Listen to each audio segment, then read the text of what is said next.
और ऑपरेशन सिंदूर पर times now नव भारत ने आपको हमेशा देश हित से जुड़ी खबरें बताई, सबसे पहले बताई। और आज भी पाठशाला में ऑपरेशन सिंदूर पर हम सबसे बड़ा खुलासा करने जा रहे हैं। आज ऑपरेशन सिंदूर की सीक्रेट फाइल्स हम खोलने जा रहे हैं। पाकिस्तान की पिटाई तो सब देख चुके, लेकिन इस पिटाई की प्लानिंग कैसे हुई थी, इस प्लानिंग के बाद एग्जीक्यूशन कैसे हुआ था, एक्शन कैसे हुआ था, इसकी एक्सक्लूसिव डिटेल आज पाठशाला में हम आपको दिखाने जा रहे हैं। यानी ऑपरेशन सिंदूर प्रधानमंत्री नरेंद्र मोदी के दिमाग में कब आया था और कहां तक पहुंचा, कैसे पहुंचा, वो डिटेल जो आपने आज तक नहीं सुनी।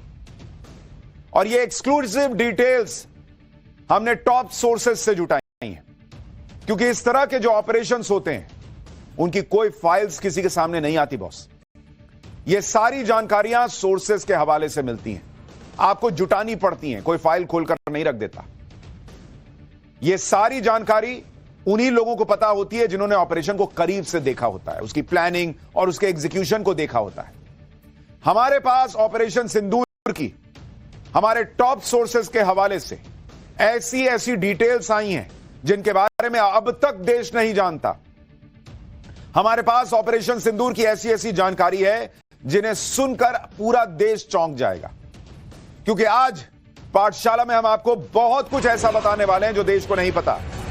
पहलगाम हमले के कितने घंटे के अंदर ही पीएम मोदी ने पाकिस्तान पर एक्शन को हरी झंडी दे दी थी। आज हम आपको बताएंगे कि पीएम मोदी ने कैसे पाकिस्तान पर हमले की पूरी प्लानिंग फाइनल की थी। हम आपको बताएंगे कि पाकिस्तान पर हमले के लिए कितनी सीक्रेट मीटिंग्स हुई थी।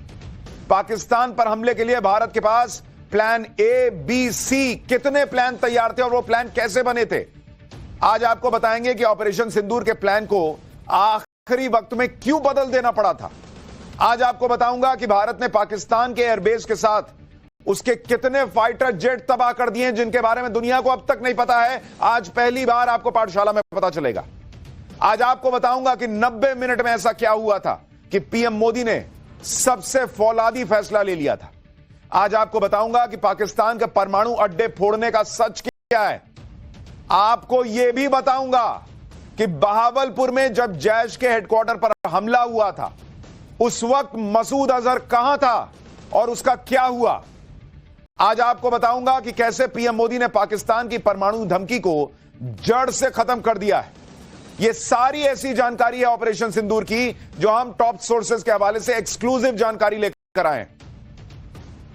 और आज ऑपरेशन सिंदूर की शानदार कामयाबी दुनिया देख रही है, लेकिन इस ऑपरेशन के पीछे क्या क्या हुआ पहली बार दुनिया देखने जा रही है। प्रधानमंत्री नरेंद्र मोदी ने देश के नाम संबोधन में कहा था कि जब देश एकजुट होता है, नेशन फर्स्ट की भावना से भरा होता है, राष्ट्र सर्वोपरि होता है, तो फौलादी फैसले लिए जाते हैं। ये फौलादी फैसले ही थे जिससे पाकिस्तान ने ऑपरेशन सिंदूर के 3 दिन में ही सरेंडर करने पर मजबूर कर दिया पाकिस्तान को। लेकिन ये फौलादी फैसले हुए कैसे, कैसे लास्ट मिनट में फैसले बदले गए, कहां बैठकर सीक्रेट जगहों पर ये फैसले हुए, और 90 मिनट में ऐसा क्या हुआ कि प्रधानमंत्री नरेंद्र मोदी ने फौलादी फैसला, सबसे फौलादी फैसला ले लिया। उसकी कहानी क्या है आज आपको बताऊंगा। एक एक डिटेल आज पूरे देश को हम बताने जा रहे हैं और शुरुआत शुरू से कर रहे हैं। आपको याद होगा कि जब पहलगाम अटैक हुआ था तो पीएम मोदी सऊदी अरब में थे और उन्हें वहीं पर पहलगाम अटैक की जानकारी मिली थी। लेकिन वहां हुआ क्या था वो आपको हम बताते हैं। हमारे टॉप सोर्सेज के मुताबिक सऊदी अरब में ही पीएम मोदी ने आतंकियों को जवाब देने का फैसला कर लिया था। सऊदी अरब में बैठे बैठे इसकी प्लानिंग और टाइमिंग रणनीतिकारों के लिए छोड़ दी गई थी। यानी जिस दिन ऑपरेशन माफ कीजिएगा अटैक हुआ था पहलगाम में, उसी दिन ऑपरेशन सिंदूर की नींव पड़ गई थी प्रधानमंत्री नरेंद्र मोदी के दिमाग में। वहां सऊदी अरब में विदेश मंत्री एस जयशंकर मौजूद थे। एनएसए अजीत डोभाल जो है वो प्रधानमंत्री से यहां उनके लौटते ही मिले थे। यानी प्रधानमंत्री ने ऑपरेशन सिंदूर को अपने दिमाग में उसी दिन फाइनल कर दिया था जिस दिन पहलगाम का अटैक हुआ था। आपको याद होगा कि 22 अप्रैल को पहलगाम हमले की रात को ही पीएम मोदी सऊदी अरब का दौरा बीच में छोड़कर भारत लौट आए थे। तब देश ने वो तस्वीर भी देखी थी। पीएम मोदी की यह तस्वीर आपको याद होनी चाहिए। उन्होंने एयरपोर्ट पर उतरते ही सीधे एनएसए अजीत डोभाल के साथ हाई लेवल मीटिंग की थी। वहीं एयरपोर्ट पर यह तस्वीर देखिए, दुनिया हैरान रह गई थी। विदेश सचिव वहां मौजूद थे, मिस्री साहब, अजीत डोभाल, पीएम मोदी के लिए गाड़ी का दरवाजा खुला, वो गाड़ी में नहीं बैठे और वो एयरपोर्ट पर सीधे वहीं पर हाई लेवल मीटिंग करने लगे थे, क्योंकि वो वहीं सऊदी अरब में मन बना चुके थे कि पाकिस्तान को मारूंगा, ठोकूंगा। ये उस मीटिंग की तस्वीर है। इस मीटिंग में इन लोगों को कह दिया गया था, प्लान बनाइए, मारेंगे। हमारे सूत्र बता रहे हैं कि उसी वक्त पीएम मोदी तय कर चुके थे कि पाकिस्तान को तगड़ा सबक सिखाएंगे और रगड़ेंगे।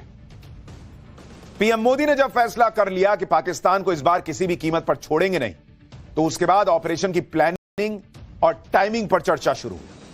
अब आपको हमारे टॉप सोर्सेज के हवाले से बताता हूं कि ऑपरेशन सिंदूर प्लान कैसे किया गया।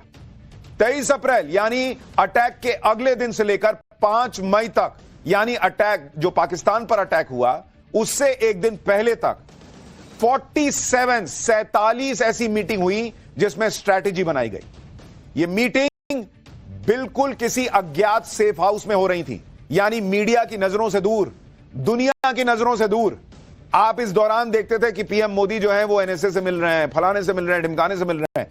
उन मीटिंग में पीएम को सिर्फ ब्रीफ किया जाता था कि क्या हो रहा है, नहीं हो रहा है, लेकिन असल प्लानिंग किसी अज्ञात सेफ हाउस में हो रही थी। किसी को कानो कान इसकी भनक तक लगने नहीं दी गई। और आप सोचिए 47 मीटिंग हुई, 47 मीटिंग, ये हमारे टॉप सोर्सेस कह रहे हैं। उसके बाद ऑपरेशन सिंदूर जो है वो फाइनल हुआ। इन बैठकों में एनएसए अजीत डोभाल होते थे, सीडीएस जनरल अनिल चौहान होते थे, army chief general Upendra Dwivedi होते थे, air chief marshal AP Singh और एडमिरल दिनेश त्रिपाठी। अलग अलग रणनीति के हिसाब से अलग अलग बैठकें भी हुई और एनएसए सभी बैठकों में शामिल रहे। लगातार मीटिंग्स में स्ट्रैटेजी बनती जा रही थी, अलग अलग एक्शन प्लान पर चर्चा हो रही थी, लगातार ब्रेनस्टॉर्मिंग की गई कि पाकिस्तान को अगर मिट्टी में मिलाना है वहां पर आतंकियों को, तो ऐसा क्या किया जाए जो पाकिस्तान भी सोच ना पाए। आतंकी ठिकानों पर कैसे सटीक स्ट्राइक की जाए जिससे यह ऑपरेशन कामयाब हो सके। टॉप सोर्सेज के मुताबिक लगातार मंथन के बाद आतंकी ठिकानों पर स्ट्राइक की प्लानिंग फाइनल हो गई। आतंकी ठिकानों पर स्ट्राइक करने के लिए 3 प्लान बनाए गए थे इन 47 मीटिंग के बाद, प्लान ए, प्लान बी और प्लान सी। तीनों प्लान के असेसमेंट के पैरामीटर तय किए गए। इनमें प्लान्स के असेसमेंट के पैरामीटर सक्सेस रेट 0 to 5 के स्केल पर तय किए गए कि भाई जैसे प्लान ए है उसके सक्सेसफुल होने का कितना चांस है। 5 मतलब एकदम पक्का सक्सेसफुल होगा, 0 मतलब बिल्कुल नहीं होगा, 1 मतलब थोड़ा चांसेस हैं गड़बड़ होने के। इस तरह से उसको सक्सेस रेट पर इन प्लान्स को बांटा गया कि प्लान ए के सक्सेस रेट इतना है, प्लान बी का इतना है, प्लान सी का इतना है। फिर इसमें मापा गया कि अपने हथियार और उनकी रेंज क्या रहेगी अगर हम प्लान ए के साथ जाते हैं या प्लान बी के साथ जाते हैं या प्लान सी के साथ जाते हैं। उनके हथियार और उनके रेंज की को भी मापा गया कि पाकिस्तान इसमें हमारे साथ क्या, अगर रिटेलिएट करेगा, जवाब देगा, रोकने का प्रयास करेगा तो क्या कर सकता है, इसको मापा गया।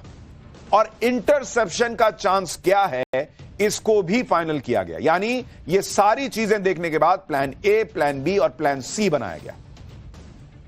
जो प्लान बन रहे थे उनमें एक एक चीज का ध्यान रखा जा रहा था, बारीक से बारीक बात पर ध्यान देकर उसके हिसाब से प्लान फाइनल किए गए। लेकिन आगे क्या हुआ उसे भी आपको बताता हूं। मसूद अजहर के साथ क्या हुआ है, आतंकी मसूद अजहर के साथ, वो तो सुनेंगे तो हैरान रह जाएंगे। लेकिन पहले अभी सिलसिलेवार ढंग से चलते हैं। टॉप सोर्सेज के मुताबिक पहले यह तय हुआ कि प्लान ए एक्टिवेट होगा। प्लान ए के तहत पाकिस्तान पर हमले की स्ट्रैटेजी बन गई थी, स्ट्राइक तय हो गई थी कि प्लान ए को ही हम करेंगे। लेकिन आतंकी अड्डों पर स्ट्राइक के 2 घंटे पहले, महज 2 घंटे पहले प्लान ए की जगह प्लान बी पर फैसला हो गया कि नो नो नो नो, हम प्लान ए के साथ नहीं जाएंगे, हम प्लान बी के साथ जाएंगे। जैसा आप फिल्मों में देखते हैं वैसे ही बिल्कुल सीक्रेटली सब कुछ हुआ और लास्ट मिनट पर, आप सोचिए अटैक होना है, तैयारी तीनों प्लान के हिसाब से